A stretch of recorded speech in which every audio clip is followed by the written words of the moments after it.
Então, se alguém perguntar assim, quais são as posições relativas entre dois pontos?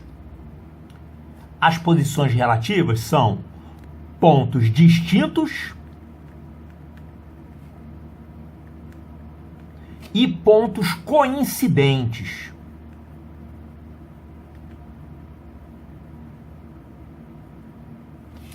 Isso entre dois pontos e entre três pontos. Calma aí.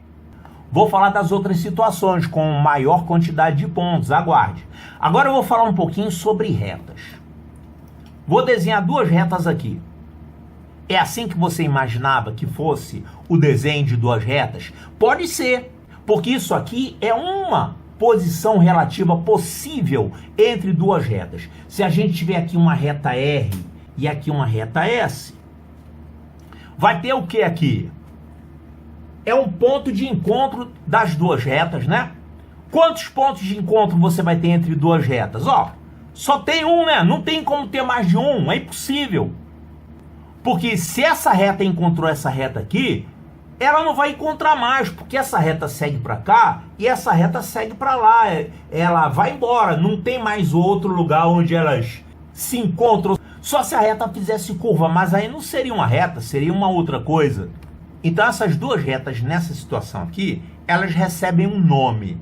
Um nome para essa posição relativa. Essas retas são chamadas de concorrentes.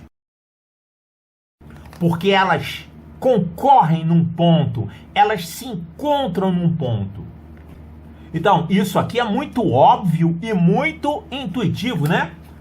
Isso aqui é o quê? É uma propriedade que eu estou falando? Não. Isso aqui é uma definição.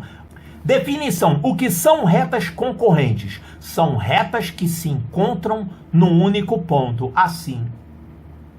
Então, retas concorrentes. Claro que a gente pode tornar isso mais preciso, mais filosófico, mas eu acho que você não vai querer, né? Então, estou dizendo o que é. Retas concorrentes é isso aqui. Isso aqui já vai ser necessário para resolver problemas. Os problemas vão utilizar o quê? Vão utilizar nomes dessas coisas, vão fazer um enunciado com descrições de figuras geométricas que usam essas palavras. Você tem que conhecer todas elas. Isso aqui não é bobeira, não é brincadeira não. Tem que saber isso, tá bom? Agora, isso aqui é a única posição relativa que você pode ter entre duas retas? Não. Eu posso ter duas retas que não se encontram nunca em nenhum ponto. Sabe como? Assim, ó. Vou desenhar aqui que tem espaço. Ó, eu posso ter uma reta assim e outra reta assim.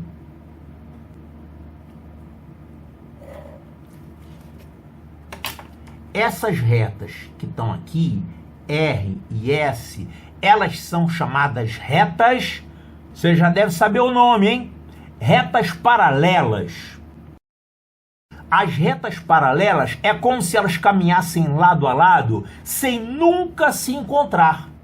Então isso aqui é uma situação de posição relativa entre retas onde não existe nenhum ponto comum entre as retas. Só pode ser então paralelas ou concorrentes? Não, tem mais umazinha. Mas é um tipo de aberração, tá? Você tem aqui uma reta, eu vou chamar de R, e uma reta S, eu vou desenhar assim.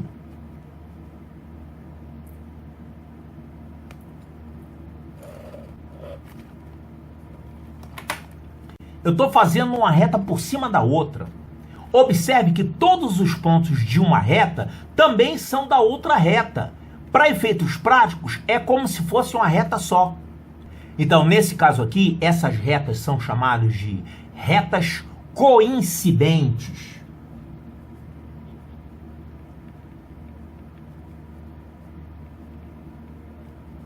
O mesmo nome que é usado lá para os pontos, né? Um por cima do outro. Porque uma coincide com a outra, para todos os efeitos, é como se fosse uma reta só. Observe que a rigor você poderia ter aqui um montão de retas coincidentes. Eu podia traçar aqui R, S, T, U, V e vai embora. Podia até ter infinitas retas, uma por cima da outra. Mas você acha que uma figura dessa ia servir para alguma coisa? Uma construção geométrica dessa ia ter alguma utilidade? Certamente não. Então a gente não fica fazendo isso aqui. Então, sabe que você vai usar muito pouco isso aqui, mas é bom você saber que existe.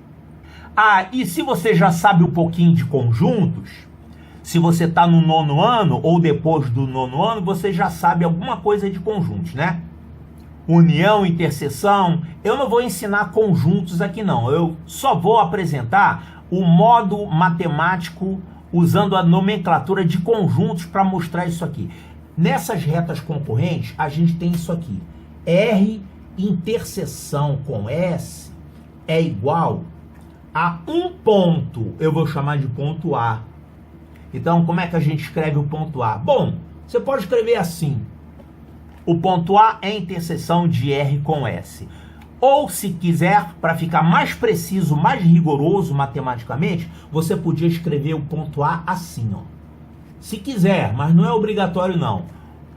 Eu estou usando aqui a notação de conjunto. Isso aqui é um conjunto unitário. O conjunto cujo único elemento é A. Mas se você escrevesse somente A, também estaria certo. Aqui, essas retas paralelas, como é que a gente escreveria isso? Seria assim. R interseção S é igual a vazio. Quer dizer, não tem nada lá. Não tem nenhum lugar onde elas se encontram. Aí tem um símbolo também para isso, né? Que é esse aqui, ó. R paralelo a S. Esse aqui, como é que seria isso aqui? R interseção S é igual ao próprio R, que é igual ao próprio S. Claro, a interseção é a própria reta e a outra reta também. O símbolo para isso, você escreve assim, R, 3 tracinhos, S. E esse aqui tem símbolo? Tem. É esse aqui, ó. R, aí você bota esse símbolozinho aqui, S. Isso significa que R se encontra com S, formando um ângulo. Então, tem um único ponto de encontro entre essas duas retas. Tá bom? Então, posições relativas entre retas. Você tem que saber. Gostou? Tem mais. Tem ainda as posições relativas entre ponto e reta. Então, deixei aqui só para lembrar. Dois pontos podem ter essas duas posições relativas. Ou eles são iguais ou diferentes? A gente usa essa nomenclatura geométrica aqui. Distintos são dois pontos diferentes. Coincidentes é um ponto por cima do outro. E para retas, elas podem ser concorrentes, assim, paralelas, assim, e coincidentes, que é uma por cima da outra. Agora vamos ver entre uma reta e um ponto. Agora essa reta aqui, vou usar a mesma reta para os dois pontos que eu vou colocar. Reta R, e eu vou colocar aqui um ponto. Atenção para o ponto. Que coincidência, escolhi um ponto exatamente em cima da reta. Era para ser assim? Não necessariamente. Você pode ter ponto e reta nessa situação, nessa posição relativa. Nesse caso aqui, a gente diz que o ponto pertence à reta. Então a gente escreve assim: A pertence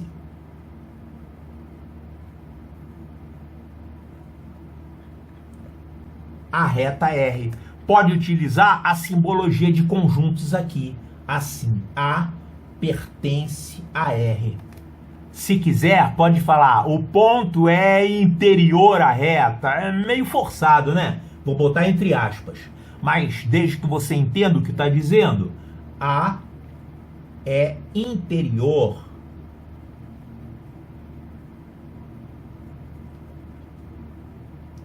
à reta R. Não se usa isso aqui, chamar isso aqui de interior à reta, tá? Porque a reta, na verdade, não tem um lado de dentro. Se fosse interior a um círculo, tudo bem, mas aqui ela não tem um lado de dentro para você chamar de interior. O mais comum é falar isso aqui, o ponto A pertence à reta R. E se você tiver um ponto, agora eu vou chamar de B. Se eu tiver um ponto assim, esse ponto aqui é um ponto, aí sim você pode usar. Ele é exterior à reta. Que coisa, né? Exterior pode, mas interior não pode. Não tem importância. O importante é, se aparecer essa descrição no enunciado de um problema, você entender o que está sendo dito. Então, pode chamar de ponto exterior à reta? Pode. Então aqui, B é exterior à reta R? Sim. Tem como escrever isso aqui também usando nomenclatura de conjuntos. Assim, o ponto B não pertence, esse símbolo aqui significa não pertence. Esse símbolo aqui é pertence e esse símbolo aqui é não pertence. Não pertence a R.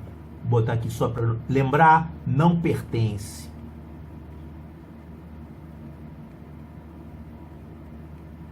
Usando um termo popular, o ponto B está fora da reta. Pronto. Então, posições relativas entre ponto e reta. Posições relativas entre pontos, posições relativas entre retas.